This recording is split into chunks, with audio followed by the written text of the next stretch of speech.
Imagine you are walking along a path in the forest. Around you are beautiful mountains covered with lush green trees. You see tall bamboo trees and birds in the sky. Nearby is a small mountain village where families are cooking dinner and playing in the common areas. As you walk further along the path towards the mountain range, you suddenly look up and see a gigantic stone wall cutting through the forest. You place your hands on it and look up. It's incredibly high. When you look left and right, you see that it stretches in both directions as far as your eye can see.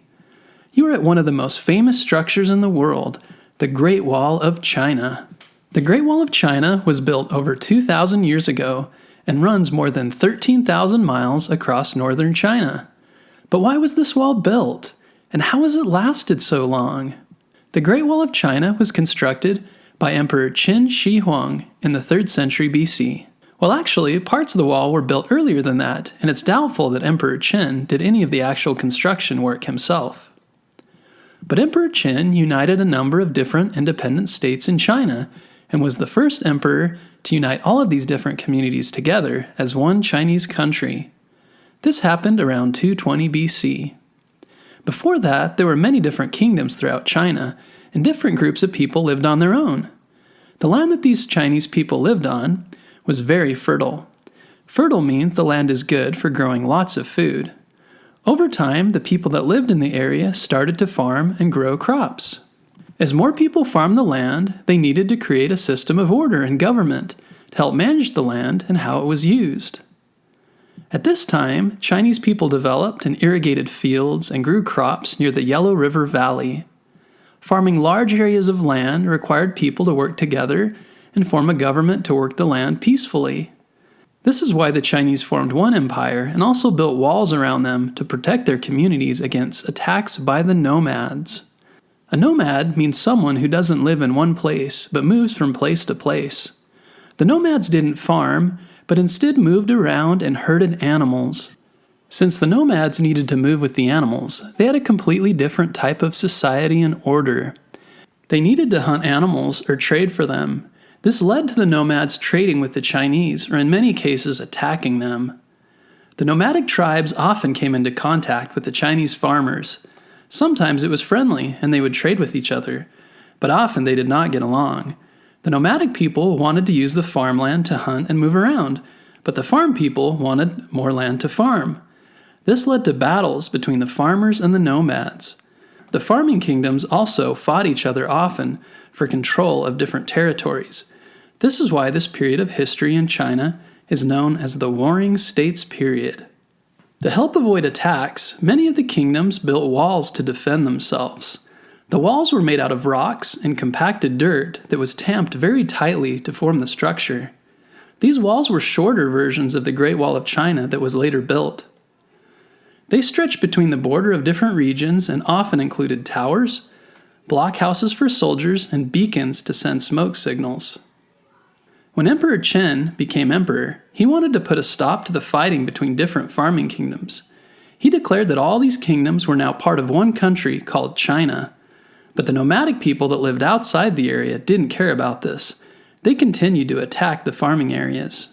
To help stop these attacks and to continue to unite the new country, the emperor ordered the walls between different states be removed, and that the shorter walls that existed along the northern border of China be joined together to form one long wall. Emperor Qin thought that this would also help protect them against attacks from the north, where China's biggest enemy lived, Mongolia. The Mongolians were fierce fighters and very dangerous to the Chinese. The project of building the Great Wall was a huge task requiring a lot of work. Emperor Qin ordered his army to work on the wall, so much of it was constructed by soldiers. But they needed even more workers to get the job done. So Emperor Qin ordered that prisoners work on the wall as well. This is called forced labor, which is when someone is forced to do a job without getting paid.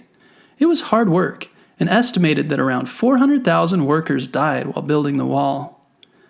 Conditions were probably very difficult due to the long stretches of mountains and deserts where the wall was built. Today there are some areas of the Great Wall where no one lives because the conditions are so difficult, and there are parts where the winters are so cold that no one goes there in the winter. Can you imagine having to work on building a large wall in those conditions? Because much of the wall is built with rammed earth, most of the materials they used to build the wall could be found right where they were building. However, some additional supplies and workers had to travel a long way to get to the wall. This made construction even more difficult. Sometimes the young men that were forced to build the wall had to haul boats loaded with baggage upstream in rivers in order to bring food to the workers. The work was so hard that many people tried to escape and sneak back to their city or their hometowns. Many individuals died in the wilderness trying to escape because the conditions were hard to survive and the journey home was so long. Eventually, people living in the newly united China started to revolt against the Qin dynasty. To revolt means to fight against and overthrow. Emperor Qin was a strict ruler, and not everyone agreed with his rules. As emperor, he lost the support of the Chinese people over time, and there were less and less soldiers that were willing to go out to work on the wall. They stopped listening to his orders, and as a result, construction of the wall slowed down. Later Chinese rulers carried on the construction, and eventually the wall was finished. This included the Han, Sui, Northern, Qin, and Ming dynasties. Each repaired, rebuilt, or expanded the wall. During the Ming dynasty, major rebuilding work took place, and sections of the wall that were originally built with dirt were replaced with bricks and stone instead. These new materials helped the wall to last longer and in good shape. One of the first mentions of a wall built against northern invaders is found in a poem dated in 7th century BC. It is recorded in the ancient Chinese book of classic poetry. In 2021 BC, when Qing Shi Huang united the Chinese states, the walls were known as Qingcheng, which literally means long walls. The walls were mostly constructed of tamped earth, with some parts built with stones. Where natural barriers like ravines and rivers worked enough for defense, the walls were erected sparingly. Often in addition to the wall, defensive systems like garrisons and beacon towers were built inside the wall and watchtowers on the outside at regular intervals. Unfortunately, the Great Wall never totally prevented invaders from coming into China. It was a useful way to stop raids, but at several points throughout its history, the Great Wall failed to stop enemies. This included in 1644, when the Manchu Qing marched through the gates of Shanghai Pass and replaced the Ming dynasty as the new rulers of China. But the Great Wall came to be seen as a symbol of the ongoing power and strength of the Chinese civilization. Eventually, the Chinese were forced to move back from the northern part of China when the Mongolian people attacked in the north and conquered and took control. The Mongols were led by Genghis Khan, a famous, violent leader. The Mongols didn't need the Great Wall as much as the Chinese had in the past, but they assigned soldiers to man the wall in order to protect merchants and travelers traveling along the Silk Road trade routes. Eventually, the Ming dynasty took control of the area again. During the Ming dynasty, the rulers were very strong leaders, and Chinese culture grew stronger. They built a lot of additional parts of the wall, including bridges, temples, and pagodas. Pagodas are like Western gazebos, or covered areas that people can sit under. Between the 18th and 20th centuries, the Great Wall became the most common symbol of China for the Western world. Today, the wall is generally recognized as one of the most impressive building feats in human history. In 1987, UNESCO, an international heritage organization, designated the Great Wall a World Heritage Site.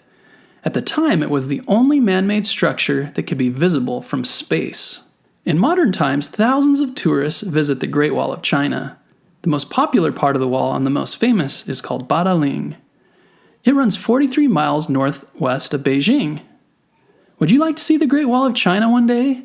If you do, think of all the people that worked to build and maintain it throughout time. Walking along the Great Wall of China, you will surely be walking along part of history.